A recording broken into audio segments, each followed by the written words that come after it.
Welcome to Raisa Jaren's Fairy Tale. গল্পের নাম মায়াবিনী দিঘির রূপসী রাজকন্যা। এক দেশে এক ন্যায়পরায়ণ রাজা ছিলেন। রাজার ছিল 7 রানী। 7 রানী 7 রকম গুণে গুণান্বিত। কেউ খুব দয়ালু, কেউ খুব বিদুষী, কেউ সুরে পটু, কেউ আবার প্রজাদের খুব আপন করে নিতেন। রাজা, রানী আর প্রজারা সবাই মিলে সুখে শান্তিতে বসবাস করত। রাজ্য জুড়ে সব সময় উৎসব, হাসি আর আনন্দ লেগেই থাকত। কিন্তু সময় যত গড়াতে লাগলো, রাজা আর রানীদের মনে ধীরে ধীরে এক অজানা শূন্যতা বাসা বাঁধল। এত সুখ, এত ঐশ্বর্য, তবু তাদের কোনো সন্তান নেই। 7 রানীর চোখে তখন লুকানো কষ্ট আর চাপা দীর্ঘশ্বাস। রাজাও গভীর রাতে প্রাসাদের জানালায় দাঁড়িয়ে আকাশের দিকে তাকিয়ে দীর্ঘ নিঃশ্বাস ফেলতেন। একদিন হঠাৎ করেই রাজপ্রাসাদের ফটকে হাজির হলো এক বুড়ি। মাথায় সাদা চুল, গায়ে মলিন পোশাক, হাতে ছোট এক পুঁটলি। সে ধীরে ধীরে রাজপ্রাসাদে ঢুকে 7 রানীর সামনে এসে দাঁড়ালো। বুড়ি বলল, মায়েরা, এই জড়িবুটি খেলে তোমাদের ঘরে সন্তান আসবে, তবে একটি শর্ত আছে। রাজকন্যার অন্নপ্রাশনের দিনে আমাকে যেন পেট ভরে খাওয়ানো হয়। সন্তান লাভের আশায় রাজা আর 7 রানী এক মুহূর্তও দেরি করলেন না। তারা বুড়ির শর্ত মেনে নিলেন। 7 রানী মিলে সেই জড়িবুটি গ্রহণ করলেন। কিছুদিন পরেই দেখা গেল বড় রানী অন্তঃসত্ত্বা। বাকি 6 রানী আনন্দে আত্মহারা হয়ে গেলেন। তারা দিন রাত বড় রানীর সেবা যত্নে লেগে রইলেন। কখনো ফল কেটে দিচ্ছেন, কখনো গান গেয়ে শোনাচ্ছেন, কখনো বা নিজের হাতে খাবার তুলে খাওয়াচ্ছেন। 9 মাস পর এক শুভ লগ্নে জন্ম দিল এক ফুটফুটে রাজকন্যা। তার মুখে যেন চাঁদের আলো, চোখে তারার ঝিলিক। রাজ্য জুড়ে ঢাক ঢোল বাজতে লাগলো, প্রজারা মিষ্টি বিলালো, সবাই আনন্দে নাচতে লাগলো। রাজা রানী সুখে কেঁদে ফেললেন। 7 রানীর একমাত্র মেয়ে। সবাই তাকে নিজের সন্তানের মতো ভালোবাসতে লাগলো। রাজকন্যা বড় হতে লাগলো সবার আদর আর ভালোবাসায়। অবশেষে এলো তার অন্নপ্রাশনের দিন। রাজপ্রাসাদে হলো বিশাল আয়োজন। দূর দূরান্ত থেকে অতিথি এলো। রানীরা আনন্দে রাজকন্যাকে কোলে নিয়ে নাচতে লাগলেন। রাজা প্রহরীদের আদেশ দিলেন, আজ এক বৃদ্ধা আসবেন। তিনি এই অনুষ্ঠানের বিশেষ অতিথি। তার আপ্যায়নে যেন কোনো ত্রুটি না হয়। কিন্তু দুর্ভাগ্যবশত বুড়ি যখন এলো, তার মলিন পোশাক দেখে প্রহরীরা সন্দেহ করল। তারা ভাবল, রাজার বিশেষ অতিথি এমন পোশাক পরে আসবে? অসম্ভব। তারা বুড়িকে তাড়িয়ে দিল। অপমান আর কষ্টে বুড়ির চোখ ভিজে উঠল। সে ধীরে ধীরে প্রাসাদ ছেড়ে চলে গেল। কিছুক্ষণ পর রাজা হঠাৎ বুড়ির কথা মনে করে প্রহরীদের জিজ্ঞেস করলেন। সব কিছু শুনে তিনি হতভম্ব হয়ে গেলেন। সঙ্গে সঙ্গে লোক পাঠানো হলো, কিন্তু বুড়িকে আর খুঁজে পাওয়া গেল না। ধীরে ধীরে সময় পার হতে লাগলো। সবাই এই ঘটনা একেবারে ভুলেই গেল। সময়ের সঙ্গে সঙ্গে রাজকন্যা একটু একটু করে বড় হতে লাগলো। 7 রানীর আদর, রাবার স্নেহ আর প্রাসাদের ঐশ্বর্যের মাঝেই তার শৈশব কাটছিল। রাজকন্যার সবচেয়ে প্রিয় জায়গা ছিল রাজপ্রাসাদের রাজকীয় বাগান। রঙিন ফুল, পাখির কিচিরমিচির আর প্রজাপতির ওড়াওড়ি সব কিছুতেই সে মুগ্ধ হয়ে থাকত। একদিন দুপুরবেলা নরম রোদের আলোয় বাগানে খেলছিল রাজকন্যা। হঠাৎ সে দেখল একটা বড় রঙিন প্রজাপতি ফুল থেকে ফুলে উড়ে উড়ে বেড়াচ্ছে। তার ডানাগুলো যেন রংধনুর ছোঁয়া। রাজকন্যা আনন্দে হাততালি দিয়ে বলল, ওহ কি সুন্দর! বলেই সে প্রজাপতির পেছনে দৌড়াতে লাগলো।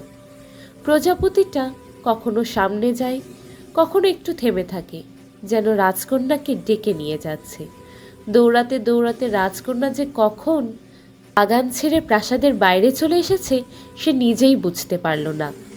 ঠিক তখনই হঠাৎ করে এক বৃদ্ধা তার সামনে এসে দাঁড়ালো। চোখে গভীর মায়া, মুখে এক অদ্ভুত শান্ত হাসি। মুহূর্তের মধ্যেই সেই বৃদ্ধা রাজকন্যাকে কোলে তুলে নিল। কোনো চিৎকার করার আগেই যেন বাতাসের মতো দ্রুত বৃদ্ধা তাকে নিয়ে অদৃশ্য হয়ে গেল। এই বৃদ্ধা অন্য কেউ নয়, সেই বুড়িমা যিনি একদিন রানীদের জড়িবুটি দিয়েছিলেন। এদিকে রাজপ্রাসাদে নেমে এলো ভয়ঙ্কর শোক। রাজকন্যাকে কোথাও খুঁজে পাওয়া গেল না। 7 রানী বিলাপ করতে লাগলেন। রাজা যেন মুহূর্তেই ভেঙে পড়লেন। দিনের পর দিন শোক আর চিন্তায় তিনি ধীরে ধীরে অসুস্থ হয়ে পড়তে লাগলেন। রাজ্য জুড়ে হাসি থেমে গেল, উৎসব বন্ধ হয়ে গেল। আর অন্যদিকে বুড়িমা রাজকন্যাকে নিয়ে গভীর জঙ্গলের ভেতর এক ছোট্ট কুঁড়ে ঘরে এসে পৌঁছালো। চারপাশে গাছগাছালি, পাখির ডাক, আর পাশেই এক শান্ত দিঘি। বুড়িমা রাজকন্যাকে নিজের সন্তানের মতো করে আগলে রাখতে লাগলো। দিন যেতে লাগলো, রাজকন্যা ধীরে ধীরে বড় হতে লাগলো। তার রূপ লাবণ্য যেন ফুটন্ত ফুলের মতো প্রতিদিন আরও প্রস্ফুটিত হতে লাগলো। চোখে স্নিগ্ধ সরলতা, মুখে মিষ্টি হাসি, আচরণে অসীম ভদ্রতা। সে ছিল ভীষণ লক্ষ্মী মেয়ে। বুড়িমা আদর করে তার নাম রাখল রূপসী। রূপসী তার বুড়িমার সব কাজে সাহায্য করত। সকালবেলা উঠেই ঝাড় দিত, রান্নায় হাত লাগাতো, বুড়িমার জন্য জল এনে দিত। দুপুরবেলা সে কাখে করে কলসি নিয়ে দিঘির পাড়ে যেত। দিঘির স্বচ্ছ জলে কলসি ভরে আনত, আর কখনো কখনো সেই জলে স্নান করত। জলের ওপর সূর্যের আলো পড়ে রূপসীর মুখ যেন আরো উজ্জ্বল হয়ে উঠত। অন্যদিকে এক রাজ্যে এক সুদর্শন রাজকুমার ছিল। একদিন সে শিকারে বের হলো। ঘোড়া ছুটিয়ে অনেক দূর জঙ্গলের ভেতরে চলে গিয়ে সে ভীষণ তৃষ্ণার্ত ও ক্লান্ত হয়ে পড়ল। শরীর আর চলছিল না। তখন সে এক বিশাল গাছের নিচে ঘোড়া থামিয়ে বসে পড়ল। হঠাৎ করেই সে কানে শুনতে পেল ছলছল করে বয়ে চলা জলের শব্দ। জলের সেই মধুর ধ্বনি অনুসরণ করে রাজকুমার এগিয়ে গেল। কিছু দূর যেতেই তার চোখে পড়ল এক অপূর্ব দৃশ্য। এক দিঘির স্বচ্ছ জলে স্নান করছিল এক অপরূপা সুন্দরী তরুণী। তার ঘন কালো চুল কাঁধ ছুঁয়ে জলে ভিজে আছে, মুখে তার অদ্ভুত শান্ত দীপ্তি। সূর্যের আলো তার ভেজা মুখের উপর পড়াতে তার মায়াবী মুখ যেন আরও উজ্জ্বল হয়ে উঠেছে। এক মুহূর্তেই রাজকুমারের হৃদয় কেঁপে উঠল। সে বুঝে গেল সে প্রেমে পড়েছে। কিছুক্ষণ পর সেই তরুণী কলসি ভরে জল নিয়ে দিঘি থেকে উঠে পড়ল। রাজকুমার সাহস করে সামনে এগিয়ে এসে বলল, যদি কিছু মনে না করো একটু জল দেবে, আমি তৃষ্ণার্ত। তরুণী ছিল অত্যন্ত দয়ালু। কোনো দ্বিধা না করে সে নিজের কলসি থেকে জল বাড়িয়ে দিল। রাজকুমার তৃপ্তি করে জল খেল। তারপর তরুণী নিজের পথ ধরে হাঁটতে লাগলো, আর রাজকুমার তার দিকে অপলক দৃষ্টিতে তাকিয়েই রইল। তরুণীটি আর অন্য কেউ নয়, সে ছিল রূপসী। তার প্রেমে পড়ে রাজকুমার সে জঙ্গল ছেড়ে আর যেতে পারল না। সে জঙ্গলের কাছাকাছি থেকে গেল, শুধু একবার তাকে আবার দেখার আশায়। কিন্তু সেই জঙ্গলে ওত পেতেছিল দস্যুদের দল। রাজকুমারের উপস্থিতি তারা টের পেয়ে গেল। গভীর রাতে তারা রাজকুমারকে হঠাৎ আক্রমণ করল। রাজকুমার প্রাণপণের লড়াই করলেও সংখ্যায় বেশি হওয়ায় গুরুতর আহত হয়ে জঙ্গলের মাঝেই পড়ে রইল।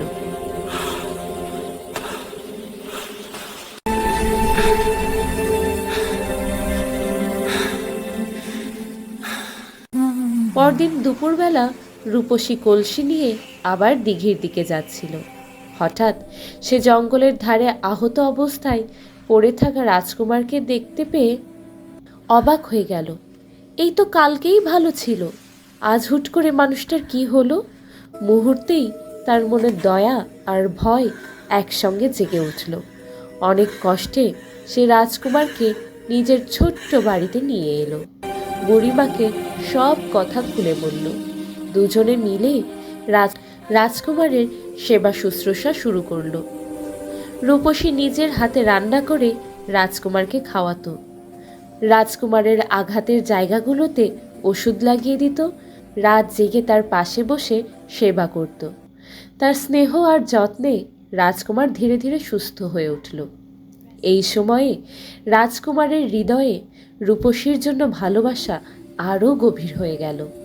আর রূপসীর মনেও অজান্তেই জন্ম নিল এক মধুর অনুভূতি। দুজনেই বুঝে গেল এই জঙ্গল, এই দিঘি, এই আকস্মিক দেখা সবই যেন তাদের ভাগ্যের লিখন। রাজকুমার সম্পূর্ণ সুস্থ হয়ে ওঠার পর একদিন সাহস করে বুড়িমায়ের সামনে দাঁড়ালো। মাথা নত করে বিনয়ের সঙ্গে বলল, বুড়িমা, তোমার কাছে আমি আমার হৃদয়ের কথা বলতে এসেছি। তোমার রূপসীকে আমি প্রাণ দিয়ে ভালোবাসি, তাকে আমার স্ত্রী হিসেবে চাই। এই কথা শুনে বুড়িমায়ের মুখ মুহূর্তেই কঠিন হয়ে গেল। তার চোখে ভেসে উঠল ভয় আর আশঙ্কা। এতদিন যাকে সে নিজের সন্তানের মতো বড় করেছে, হারানোর ভাবনা তার একেবারেই সহ্য হলো না। সে কঠোর কণ্ঠে বলল, না, আমি আমার রূপমতীকে কাউকে দিতে চাই না। রাজপ্রাসাদের ঝলকানি আমার দরকার নেই। রাজকুমার অনেক বুঝালো, অনেক অনুরোধ করল, কিন্তু বুড়িমা নড়ল না। শেষে সে মনে মনে এক ফন্দি আঁটল। ঠান্ডা গলায় বলল, ঠিক আছে, তুমি যদি আমার একটা শর্ত পূরণ করতে পারো তবেই বিয়ে হবে। রাজকুমারের চোখ জ্বলে উঠল আশায়। সে বলল, যে কোনো শর্ত মানতে রাজি বুড়িমা। বুড়িমা রাজকুমারকে দিঘির দিকে তাকিয়ে বলল, ওই দিঘির সব পানি যদি শুকিয়ে ফেলতে পারো তবেই রূপসী তোমার হবে।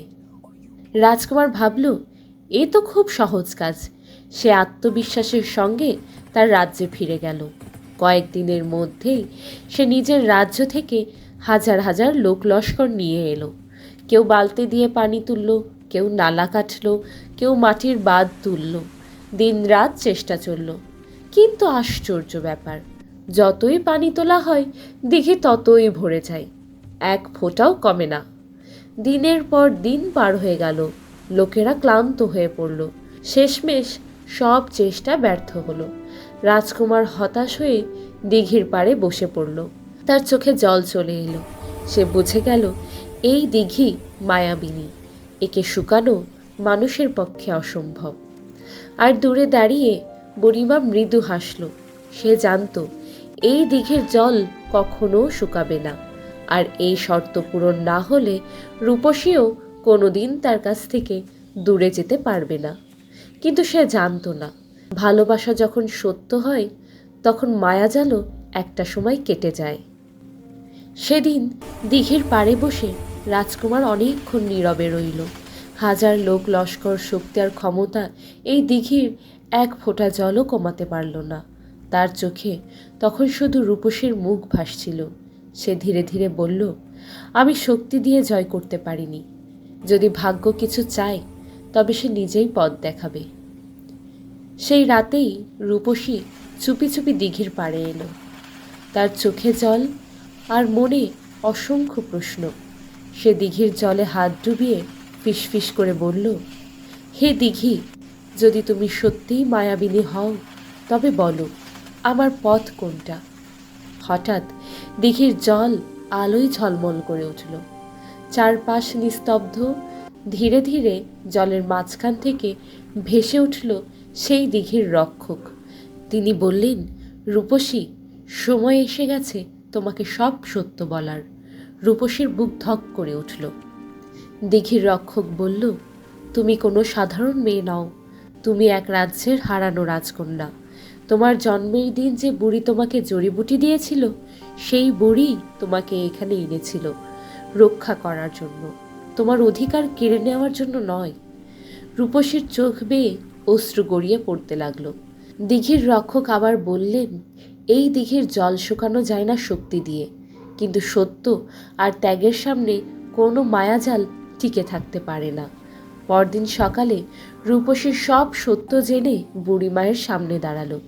সে বুড়িমায়ের হাত ধরে কাপা গলায় বলল, বুড়িমা, তুমি আমাকে মানুষ করেছ, আমাকে জীবন দিয়েছ, কিন্তু আমাকে আমার ভাগ্য থেকে বঞ্চিত করো না।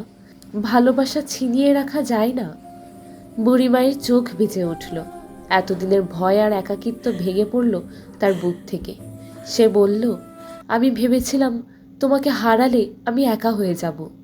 রূপসী তাকে জড়িয়ে ধরে বলল, ভালোবাসা ভাগ করলে কখনো কমে না বুড়িমা, বরং আরও বাড়ে।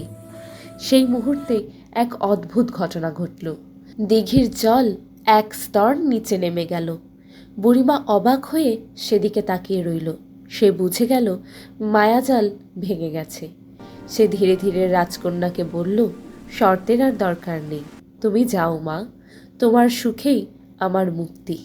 রাজকুমার যখন এই সংবাদ পেল, সে ছুটে এলো। দিঘির ধারে রূপসী আর রাজকুমার মুখোমুখি দাঁড়ালো। দিঘির জল আবার শান্ত হয়ে গেল, চিরকালের মতো। এরপর রাজকুমার রূপসীকে নিয়ে রাজপ্রাসাদের পথে রওনা হলো। অন্যদিকে বহুদিন পর রাজপ্রাসাদে আবার আশার আলো জ্বলে উঠল। হারানো রাজকন্যাকে ফিরে পেল সবাই। রাজ্যবাসী হারানো রাজকন্যাকে ফিরে পেল। অসুস্থ রাজা মেয়েকে বুকে জড়িয়ে ধরতেই সুস্থ হয়ে উঠলেন। 7 রানী আনন্দে কাঁদতে লাগলো। রাজকুমার আর রূপসীর বিয়ে হলো খুব ধুমধাম করে। পুরো রাজ্যবাসীকে খাওয়ানো হলো এই বিয়ে উপলক্ষে। আর বুড়িমা, সে এখন রাজপ্রাসাদেই থাকতে শুরু করলো, সম্মানের সঙ্গে, ভালোবাসার সঙ্গে। আর সেই মায়াবিনী দিঘি আজও জঙ্গলের মাঝে শান্ত হয়ে আছে। সে স্মরণ করিয়ে দেয় এক চিরন্তন সত্য, ভালোবাসা যদি সত্য হয় তবে কোনো শর্তই তাকে আটকে রাখতে পারে না।